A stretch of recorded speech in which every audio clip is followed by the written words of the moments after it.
Your liver is doing more for you right now than almost any other organ in your body, and most of you are treating it like garbage. I'm Dr. Marcus Whitfield, and I spend my days looking at livers that are in trouble. Livers that didn't have to end up that way. So today I'm not going to sugarcoat anything. We're going to talk about what's wrecking your liver and what's actually saving it. Here's the deal. Your liver is the unsung workhorse of your entire body. It filters your blood, processes everything you eat and drink, stores energy, manages your hormones, breaks down toxins, and does about 500 other jobs that you never think about. And the scary part? It barely complains until it's in serious trouble. Fatty liver disease is sneaky like that. It builds up quietly, fat accumulating in your liver cells, and you feel completely fine right up until you don't. By the time symptoms show up, you might already be looking at fibrosis, which is the scarring of liver tissue. Let that scarring continue, and you're heading towards cirrhosis. And cirrhosis is the kind of damage you don't bounce back from easily. But here's the good news, and it's actually really good news. Fatty liver in its early stages is reversible. Your liver is one of the few organs that can heal itself if you give it a fighting chance. The problem is, most people are doing the exact opposite. They're pouring gasoline on a fire and wondering why things keep getting worse. So today, we're keeping it simple. 3 things you need to stop putting in your mouth, and 3 things you need to start. And I'm throwing in a pile of bonus points along the way because the basic 3 aren't the whole story. Let's get into it. Number 1 on the avoid list. Sugary drinks. I'm talking about sodas, fruit juices, sweetened iced teas, energy drinks, all of that liquid junk. These are at the very top of my naughty list, and I want you to understand why.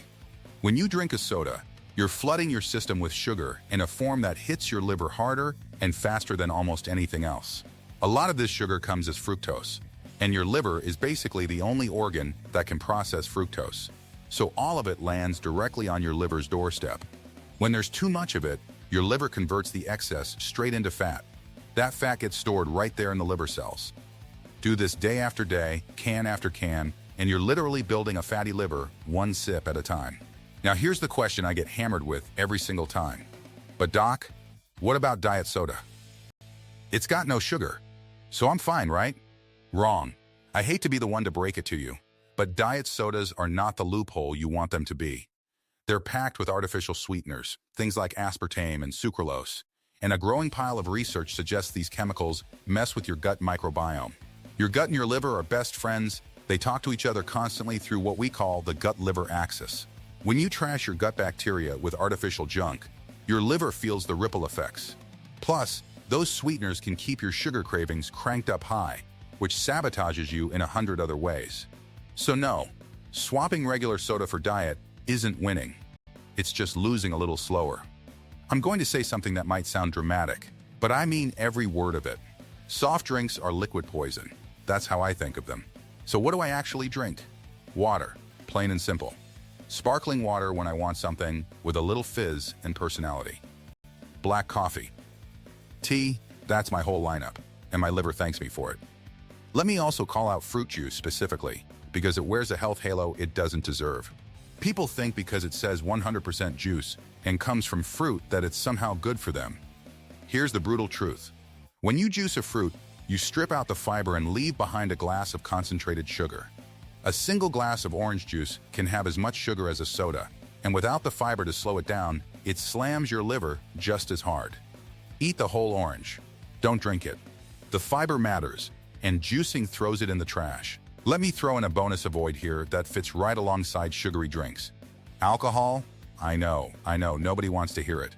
But alcohol is processed almost entirely by your liver, and the byproducts of breaking it down are genuinely toxic to liver cells. You don't have to be a heavy drinker for it to matter. Regular drinking, even what people call moderate, piles stress onto a liver that might already be struggling with fat buildup. If your liver is in trouble, alcohol pours fuel on the fire. The single best thing many of my patients ever do is cut it out, or cut it way down. Your liver cannot multitask its way out of a nightly drinking habit. It's one of the most direct levers you have, so pull it. Number 2 on the avoid list. Deep-fried foods. I tell my patients this all the time, and they roll their eyes, but I'll say it again because it's true. If we're deep frying, we're slowly dying. Harsh? Maybe accurate? Absolutely, deep-fried foods are a double whammy for your liver. First, they're loaded with calories and unhealthy fats. Second, and this is the part most people miss, the oils used for frying are often the cheap, refined, industrial seed oils that get heated over and over until they're chemically degraded. When oil is heated past its smoke point repeatedly, it breaks down and produces harmful compounds and free radicals. Those compounds drive inflammation throughout your body, and your liver is right in the crossfire. Think about your typical fried takeout. That oil in the fryer has been sitting there, reheated countless times, oxidizing into something your liver has to deal with on top of everything else. It's inflammation in a basket. Now, I'm not a monster. I know fried food tastes incredible. So if you absolutely have to scratch that crispy itch, get yourself an air fryer. Is it perfect? No, but it's a massive upgrade over dunking your food in a vat of degraded oil. An air fryer gives you that crunch with a tiny fraction of the fat and none of the reused oil nightmare.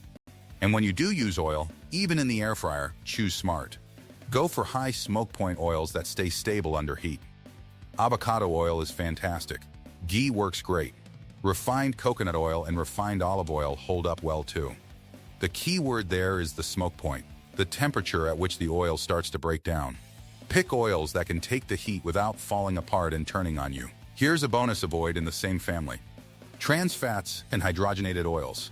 These are the truly nasty fats, the ones hiding in a lot of packaged baked goods, margarine, microwave popcorn, and cheap pastries. Trans fats are flat out terrible for your liver and your heart. They jack up inflammation and contribute directly to fat accumulation in the liver. Many countries have started banning them outright. And there's a reason for that. Read your labels. If you see partially hydrogenated oil anywhere in the ingredients, put it back on the shelf and walk away. Your liver is begging you. Number 3 on the avoid list, ultra-processed foods. This is the big one, the category that's quietly poisoning entire populations.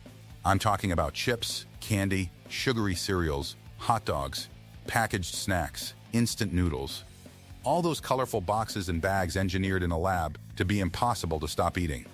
These foods are stripped of nutrients and pumped full of refined sugar, refined carbs, sodium, preservatives, and additives. They're designed by food scientists to hijack your brain's reward system so you keep buying and keep eating. And your liver pays the bill. Let me single out one of the worst offenders because it makes my blood boil. Sugary breakfast cereals. Millions of kids around the world are starting their day with a bowl of brightly colored sugar. We call these things cereals, but honestly, they're more like serial killers. You're sending your kid off to school with a sugar bomb that spikes their blood glucose, sets them up for a crash, and starts the lifelong habit of feeding the liver junk first thing in the morning. So what do you do instead? Real food. Oatmeal, the plain kind, not the sugary instant packets. Eggs, which are a phenomenal breakfast, packed with protein to keep you full. Multigrain or whole grain bread instead of the fluffy white stuff. Start the day with something your body recognizes as actual nourishment, not a science experiment. Let me give you a bonus avoid here too. Refined carbohydrates and white sugar in general. White bread, white rice, pastries, cakes, cookies, anything made from refined white flour and sugar. These flood your bloodstream with glucose, spike your insulin, and that excess sugar gets converted into liver fat just like fructose does. It's the same story over and over. Your liver can only handle so much of this onslaught before it starts storing the overflow as fat. Cutting back on refined carbs is one of the most powerful moves you can make, and almost nobody talks about it enough. Quick pause. If any of this is landing for you, do me a favor and hit that like button, drop a comment telling me which of these foods you're guilty of, and subscribe so you don't miss what's coming. It genuinely helps. Now let's keep going, because the avoid list isn't even the whole picture. Let me add one more bonus to the avoid pile before we move on, because it's important. Excess salt and high sodium processed meats. Bacon, sausages, deli meats, hot dogs. All those cured and processed meats are loaded with sodium and preservatives like nitrates. High sodium contributes to fluid retention and puts strain on a compromised liver, and processed meats specifically have been linked to worse liver outcomes. If you're eating these regularly, it's another quiet burden you're stacking on an organ that's already working overtime. Swap them out for fresh, unprocessed proteins whenever you can. All right, that's the demolition crew, the foods tearing your liver down. Now let's flip it around and talk about the rebuild. 3 things to start consuming, plus my usual bonuses, because giving your liver good fuel is just as important as cutting out the bad. Number 1 on the consume list, healthy beverages. Remember how I trashed sugary drinks earlier? Well, there's a whole world of drinks that do the opposite, that actively help your liver. Top of my list, black coffee. Yes, coffee, I know it surprises people. But the research on coffee and liver health is genuinely impressive. Coffee drinkers tend to have lower rates of liver fibrosis and cirrhosis. It's loaded with antioxidants and compounds that appear to protect liver tissue and reduce inflammation. The catch is, you have to drink it black, or close to it. The second you dump in 3 sugars and a pile of flavored syrup, you've undone the benefit and then some. Then there's tea. Black tea, green tea, and matcha are all fantastic. Green tea and matcha in particular are rich in catechins, a type of antioxidant that's been studied specifically for liver protection. Matcha is basically green tea concentrated, so you're getting a strong dose of those good compounds. These beverages help fight the oxidative stress that damages liver cells. Here's how I want you to do it. Keep it to 1 or 2 cups a day, and don't load them with sugar. If you genuinely need a little sweetness, a small touch of honey is fine, but keep it minimal. And if caffeine keeps you up at night, no problem. Go for the decaf versions. Decaf coffee and decaf tea still carry a big chunk of those liver-friendly antioxidants, so you're not losing the main benefit. You get the protection without staring at your ceiling at 2 in the morning. Let me toss in a bonus beverage that nobody appreciates enough. Plain water. I know it's boring. I know it's not exciting. But proper hydration is essential for your liver to do its job of flushing out toxins.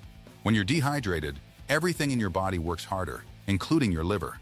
Make water your default drink, the thing you reach for without thinking. Add a squeeze of lemon if you want a little flavor. Your liver runs better when you're well hydrated. Full stop. Number 2 on the consume list. Turmeric. This humble yellow spice is a quiet powerhouse. The magic ingredient inside it is curcumin, a compound with serious anti-inflammatory muscle. Chronic inflammation is one of the main drivers pushing fatty liver toward fibrosis and scarring. So anything that calms that inflammation is your friend. Curcumin has been studied for its ability to reduce inflammatory markers and support liver health, and the results are encouraging. My recommendation is to work about half a teaspoon to a full teaspoon of turmeric into your daily diet. And listen carefully here, because this matters. Talk to your doctor first before you start loading up on turmeric, especially if you're on blood thinners or other medications, because curcumin can interact with certain drugs. Don't just go rogue with it. Get the green light from your physician. Assuming you're cleared, turmeric is incredibly easy to use. Stir it into soups, mix it into marinades for your meats and vegetables. Add a pinch to your rice. You can even swirl a little into a bowl of plain yogurt in the evening. One pro tip from me: pair your turmeric with a crack of black pepper. The piperine in black pepper dramatically boosts how much curcumin your body actually absorbs. A little fat helps too, since curcumin is fat-soluble. It's a tiny, simple addition that pays real dividends for your liver over time. Let me give you a bonus here, in the same spirit. Garlic and ginger. These 2 are kitchen staples that punch way above their weight for liver health. Garlic contains sulfur compounds that support your liver's natural detoxification pathways and may help reduce liver fat. Ginger has its own anti-inflammatory and antioxidant properties and has shown promise in studies on fatty liver. Best part? They make your food taste amazing. Throw fresh garlic and ginger into your cooking liberally. You're flavoring your meals and helping your liver at the same time. That's a win you can't argue with. Before we hit the last big one, let me remind you again. If you're getting value out of this, smash that like button, leave me a comment with your biggest takeaway so far, and subscribe to the channel. I put this content out to help you take control of your health, and your support keeps it going. Alright, last consume point coming up, and it's a good one. Number 3 on the consume list. I call these the 3 Bs: berries, broccoli, and beets. These 3 are nutritional rock stars for your liver, and I want you eating them regularly. Let's start with berries. Blackberries, blueberries, strawberries, raspberries, goji berries, acai berries, all of them. Berries are absolutely loaded with antioxidants, especially a class called anthocyanins, which give them those deep, rich colors. Anthocyanins are powerful at reducing oxidative stress and inflammation in the liver, the exact two things that drive fatty liver towards something worse. Berries are also lower in sugar than a lot of other fruits, while being high in fiber, which makes them a smart, liver-friendly way to satisfy a sweet craving. Toss a handful into your oatmeal, blend them into a smoothie, or just eat them by the bowl. Your liver loves them. Next up, broccoli. This is the king of the cruciferous vegetables, and it earns its crown. Broccoli is high in fiber, which is great for your gut and by extension your liver, and it contains a compound called sulforaphane. Sulforaphane is a standout because it actually boosts your liver's detoxification enzymes, helping your liver process and clear out toxins more efficiently. Studies suggest cruciferous vegetables may help reduce fat buildup in the liver. And if broccoli isn't your thing, you've got plenty of friends in the same family. Cabbage, cauliflower, Brussels sprouts, kale, and arugula all bring similar benefits. Eat the rainbow of cruciferous veggies and your liver reaps the rewards. And finally, beets. These deep red roots are seriously underrated. Beets are packed with compounds called betalains, which carry strong anti-inflammatory and antioxidant properties. Betalains help fight the oxidative damage that hurts liver cells. On top of that, beets contain nitrates that improve blood flow and circulation, and good blood flow supports your liver's detoxification work. Roast them, grate them raw into a salad, or juice them in moderation. They've got an earthy flavor that not everyone loves at first, but they grow on you, and your liver will be glad you made the effort. Let me give you one final bonus food group here, because I can't help myself. Fatty fish and healthy fats. Salmon, mackerel, sardines, and other fatty fish are rich in omega-3 fatty acids, which are some of the best anti-inflammatory fats you can eat. Omega-3s have been shown to help reduce liver fat and improve the overall fat balance in your blood. If you're not a fish person, walnuts, flax seeds, chia seeds, and good quality extra virgin olive oil are excellent plant sources of healthy fats. These good fats actually help your liver rather than burden it, the complete opposite of the trans fats and fried oils we talked about earlier. Work them into your week, and you're giving your liver another powerful tool to heal. Now, I told you we'd go deeper than just the food, and I meant it. Because here's the thing nobody wants to admit. What you eat is enormous, but it's not the whole equation. There are other levers you control that have a massive impact on your liver, and I'd be doing you a disservice if I stopped at the grocery list. So let's talk about the stuff most channels skip. Let's talk about movement. Exercise is one of the most underrated weapons against fatty liver, and the reason is simple. When you move your body, your muscles pull glucose out of your blood and burn it for energy, which means less excess sugar getting shipped off to your liver to be stored as fat. Exercise also directly burns liver fat over time and improves your insulin sensitivity, which is huge because insulin resistance is one of the engines driving fatty liver in the first place. And here's the part I love. You don't need to become a marathon runner or live in the gym. A brisk 30-minute walk most days of the week makes a real difference. Add in some resistance training, lifting weights, body weight exercises, resistance bands, whatever you've got, a couple of times a week, and you're building muscle that acts like a sponge for blood sugar. More muscle means a better metabolism, which means a happier liver. Just move. Start where you are and build from there. Now let's talk about something you do for a third of your life and probably don't connect to your liver at all. Sleep. Poor sleep is a quiet saboteur. When you don't sleep enough, or your sleep is fragmented and garbage, your hormones go haywire. Your cortisol climbs, your insulin sensitivity drops, your hunger hormones get scrambled, so you crave more junk.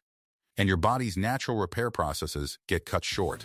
Your liver does a lot of its restorative work while you rest. Chronically shortchanging your sleep stacks the deck against you. Aim for 7 to 9 solid hours a night. Keep a consistent schedule. Kill the screens before bed. Keep your room cool and dark. And treat sleep like the non-negotiable medicine it actually is. You can eat all the berries in the world, but if you're sleeping 4 hours a night, you're fighting yourself. And here's one more that ties it all together. Weight management, especially around your midsection. That deep belly fat, the stuff packed around your organs that we call visceral fat, is metabolically active and closely tied to fat building up in your liver. The encouraging news is you don't have to lose a dramatic amount to see benefits. Research shows that losing even a modest percentage of your body weight, somewhere in the range of 7 to 10%, can significantly reduce liver fat and even improve early scarring.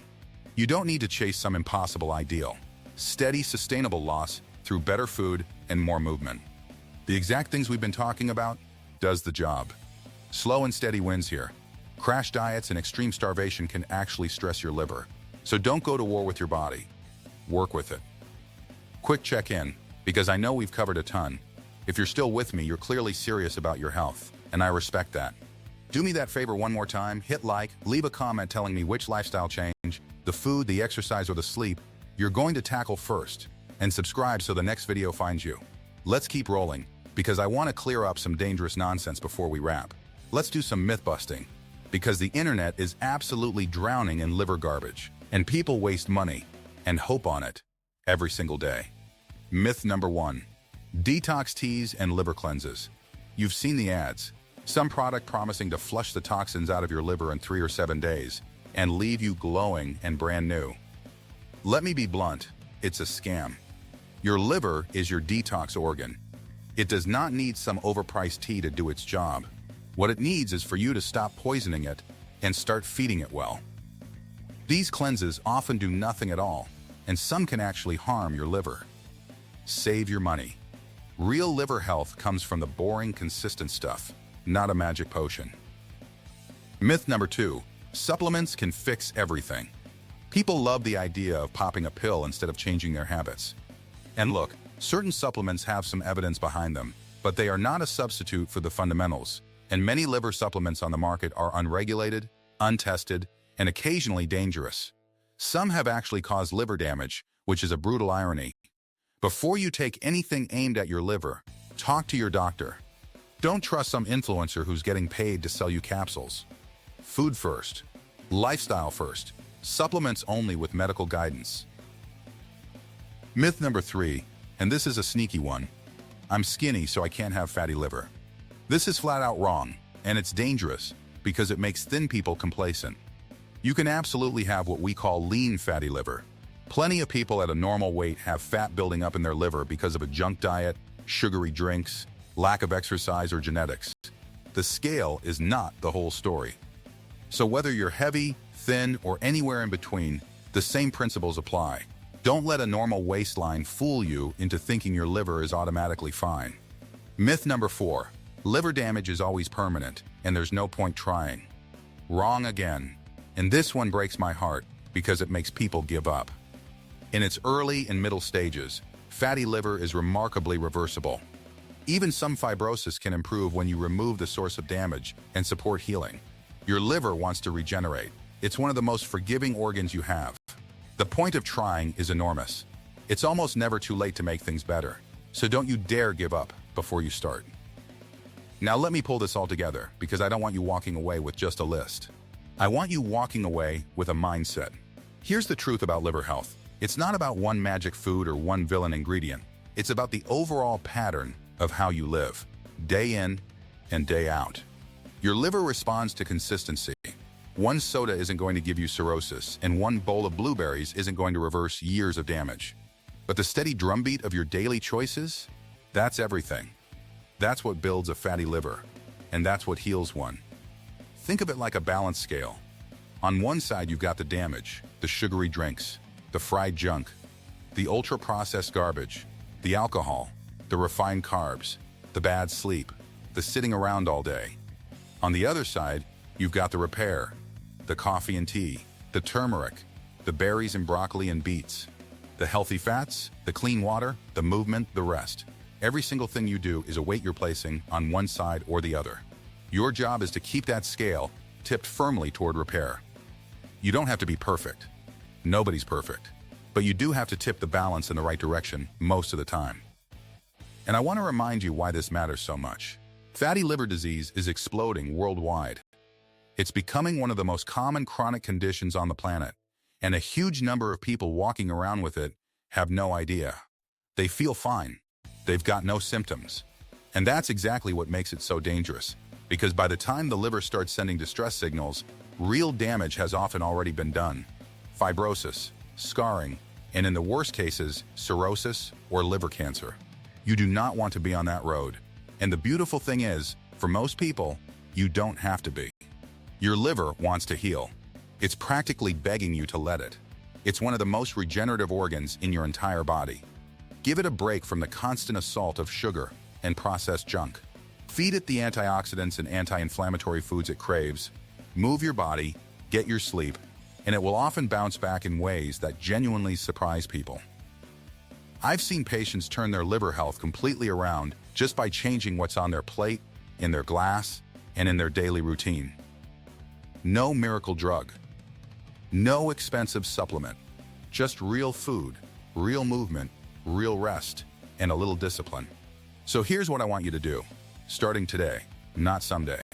Pick a few of these changes and actually commit. Swap your soda for sparkling water. Ditch the sugary cereal for eggs or oatmeal. Brew yourself a cup of black coffee or green tea.